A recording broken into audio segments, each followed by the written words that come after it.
और सेना की जरूरतों को पूरा करने के लिए भारत अमेरिका के साथ मिलकर काम कर सकता है। अमेरिका की जेवलिन मिसाइलों का उत्पादन भारत में ही किया जा सकता है और हाल ही में अमेरिकी अधिकारियों की भारत एक उच्च स्तरीय यात्रा के दौरान इस पर चर्चा की गई है। ये वही मिसाइल है जिसने यूक्रेन युद्ध में रूसी सेना को जबरदस्त नुकसान पहुंचाया है। आखिर भारत में बनने वाली जेवलिन मिसाइल की खासियत क्या होगी जो भारत की सेना की जरूरतों को पूरा करेगी? आइए इसको जानते हैं। जेवलिन अमेरिका में बनी हुई एंटी टैंक मिसाइल है जो बख्तरबंद गाड़ियों को नष्ट कर सकती है और ये मिसाइल अपने लक्ष्य को साधने के लिए इंफ्रारेड तकनीक का इस्तेमाल करती है। जेवलिन मिसाइल की लंबाई 108.1 सेंटीमीटर होती है जिसकी मारक रेंज 2500 मीटर तक हो सकती है। लॉन्चर का वजन मिसाइल समेत 22.3 किलोग्राम के करीब होता है। और आपको बता दें कि डे नाइट विजन साइट से ये मिसाइल लैस होती है। जेवलिन मिसाइल को टैंक्स के खिलाफ सबसे ज्यादा प्रभावी माना गया है। ऐसे में जेवलिन मिसाइल का इस्तेमाल इमारतों और लक्षित अड्डों को नष्ट करने के लिए किया जा सकता है। साथ ही इस मिसाइल से किलेबंदी, बंकरों और हेलीकॉप्टर को जमीन पर गिराया जा सकता है। जेवलिन मिसाइल को 1996 में अमेरिकी सेना में शामिल किया गया था। और अब ये चर्चाएं जोर पकड़ रही हैं कि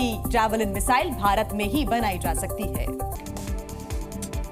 और आइए आगे बढ़ते हुए आपको दिखा देते हैं आपके काम की 5 बड़ी खबरें। स्मॉल सेविंग स्कीम्स या पोस्ट ऑफिस की योजनाओं में निवेश करने वालों को जल्द खुशखबरी मिल सकती है। सरकार इस महीने के आखिर में इन योजनाओं पर ब्याज दरें तय करने वाली है। पीपीएफ, सुकन्या समृद्धि योजना, पोस्ट ऑफिस, आरडी, किसान विकास पत्र, नेशनल सेविंग सर्टिफिकेट और सीनियर सिटीजन सेविंग स्कीम जैसी योजनाओं की ब्याज दरों में बदलाव हो सकता है। नई ब्याज दरें जुलाई से सितंबर 2024 के लिए लागू रहेंगी। छत्तीसगढ़ में अब एक कॉल करते ही लोगों के पास मदद पहुंच जाएगी। जी हां, प्रदेश में किसी आपदा से निपटने के लिए एक आपातकालीन नंबर 1070 जारी किया गया है। किसी भी समस्या से निपटने के लिए इस नंबर पर अगर कॉल की जाएगी तो मिनटों में ही मदद पहुंच जाएगी। बाढ़, अग्नि दुर्घटना, आकाशीय बिजली से हादसा होने पर मदद की गुहार लगाई जा सकती है।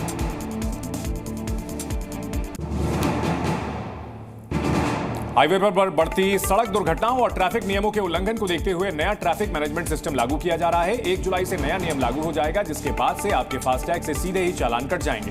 कर्नाटक ने इंटेलिजेंट ट्रैफिक मैनेजमेंट सिस्टम को शुरू करने का फैसला किया है। इसके तहत बेंगलुरु मैसूर रोड नेटवर्क को कैमरों से लैस किया जाएगा। ट्रैफिक नियम तोड़ने वालों के फास्टैग से ही चालान काट लिया जाएगा। भारत समाचार निगम लिमिटेड यानी कि बीएसएनएल के डेटा में सेंधमारी हुई है। Digital risk management firm Athenian Tech के एक रिपोर्ट में यह दावा किया गया है इससे आम जनता को नुकसान हो सकता है। हैकर्स इस डेटा का इस्तेमाल साइबर अटैक के लिए कर सकते हैं। इससे न सिर्फ बीएसएनएल खतरे में आ गया है बल्कि राष्ट्रीय सुरक्षा पर भी कई सवाल खड़े हो रहे हैं। सिम कार्ड की जानकारी का इस्तेमाल कर हैकर्स किसी की वित्तीय जानकारी तक पहुंच सकते हैं और फिर उनकी संपत्ति पर भी धांधली कर सकते हैं। केंद्रीय मंत्री नितिन गडकरी ने कहा कि अगर सड़कें अच्छी हालत में ना हो तो हाईवे एजेंसी टोल ना वसूले। गडकरी सैटेलाइट आधारित टोल कलेक्शन सिस्टम पर आयोजित एक ग्लोबल वर्कशॉप को संबोधित कर रहे थे जहां पर उन्होंने ये कहा। केंद्रीय मंत्री के बयान के बाद से ये कयास लगाए जा रहे हैं कि आगामी दिनों में जनता को राहत मिल सकती है। खराब सड़कों पर जनता को टोल नहीं भरना पड़ेगा। हालांकि मानक अभी सरकार ही तय करेगी।